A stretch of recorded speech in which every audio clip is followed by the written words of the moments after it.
Hey, so I have a little bit of time. The kids are outside playing. So I just wanted to jump on here and just talk a little bit about the energy of your home atmosphere. So this is something that I'm very intrigued about, is the environment that we live in. We know that environment physically affects us mentally, emotionally, and our decision choices. We also know that the people we hang out with, the five people we hang out with the most with, we tend to become more like and take on their traits and their thinking. So we know environment's very important for the physical, emotional, and spiritual well-being of a person. And how this plays out in home for us is the energetic state of your home and the way that you set it up with from design to functionality, setting it up for one to support the decisions that you're wanting to make, so making those easier if it's healthier decisions or decisions to grow more spiritually or walk in better relationships, and just make that a priority. That how you're setting up your home is very thoughtfully put together to make that easier. It's also thoughtfully put together so that the things that tend to consume our time within our homes, especially for us moms, like meals, dinners, laundry, cleanup, that all of that is designed to have the least amount of work to it. If you've done any of my home courses, you already know that one of my goals is to get every mom down to 30 minutes a day, being able to keep her house clean, laundry kept up, food done, dishes clean, because then that leaves you more room to live your life and make those good decisions that you want to be making with your kids, with maybe passions or hobbies you want to pursue, and not letting it feel like it's just consumed by this stuff that really at the end of life is not going to mean the most to you.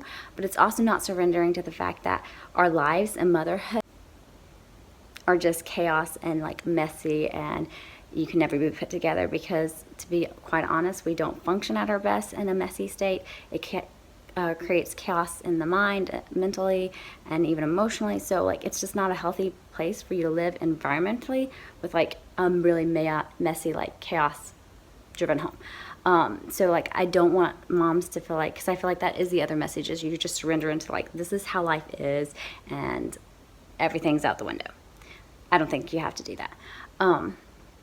But talking particularly about energy. So my next workbook, it's going to be diving in a little bit deeper. If you've done the first one, it's very much getting kind of just a feel and a finger on some of your passion, your purpose, the things that really light you up, the people that you really want to be spending more time with and investing, getting your core stuff down. Because sometimes we just float through life and we don't even pin that down. The second book that I'm working on is really going to be helping you to take, you have these individual home spaces, you have these visions for your life, and what you want to create and who you want to become. How do you bring that in? How do you practically extract that and bring it into the home and into your spaces? So for us, it's very much thinking about who you want to become, the decisions you're making, and the energetic feels that those that different environments that you've maybe been to pull out of you. So just giving a very practical example, in our dining room area, I've brought some coffee shop feels into it, because what I wanted in this area was to have that same energy that my mind is triggered when I step into a coffee shop. I don't have to think, oh, be happy and energetic and social. My mind is trained to as soon as I hit the door, I am excited to be there. I am ready to social. I'm also ready to get some work done. I am happy in that spot. If you can use your environment to do any kind of triggers like that, that's going to be great, because you're not going to have to mentally warrior up and say, I'm going to be so energetic with my kids this morning when I go in to fix them breakfast. I'm going to be excited. You'll actually have, if you can put some things in your environment to start taking what's already been trained from other environments or places and things that you've done or been exposed to, taking that trigger and putting it into your home, so that when you walk into the dining room to fix your kids, or kitchen to fix your kids some breakfast and stuff like that, you already have a mental trigger taking place telling you this is a happy, energetic zone to be in, and you're ready to socialize with them. And yes, you still have to fix breakfast, but if you can have the right energy going into it and play off of that energy, it makes things so much easier. Your attitude is going to affect your kids in a positive way, And that's going to really help you all start smoother. But no part of your home should be set up the exact same way. You want to think very thoughtfully, think about each room, its purposes, different decisions you want to be making in that room, priorities that you want to make for your health, your life, your spiritual and relationships. Like, all of that goes into play.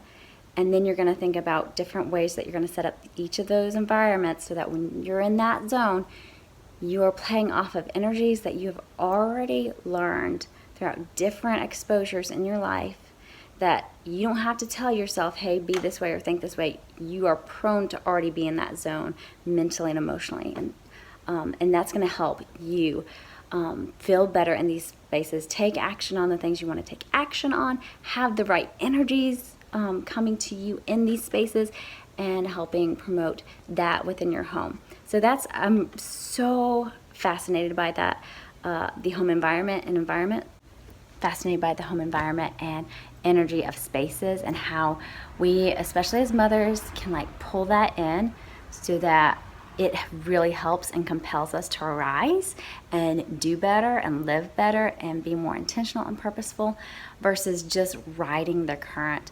I think about that verse in Proverbs that talks about where there is no vision, the people perish, and just how it's so easy to just ride life on default, to not take time to really create a vision, goals, and prioritize some things, and not to put a plan in place to actually make those steps happen. And especially in motherhood, you have your kids are coming at you with different needs all the time, all day long.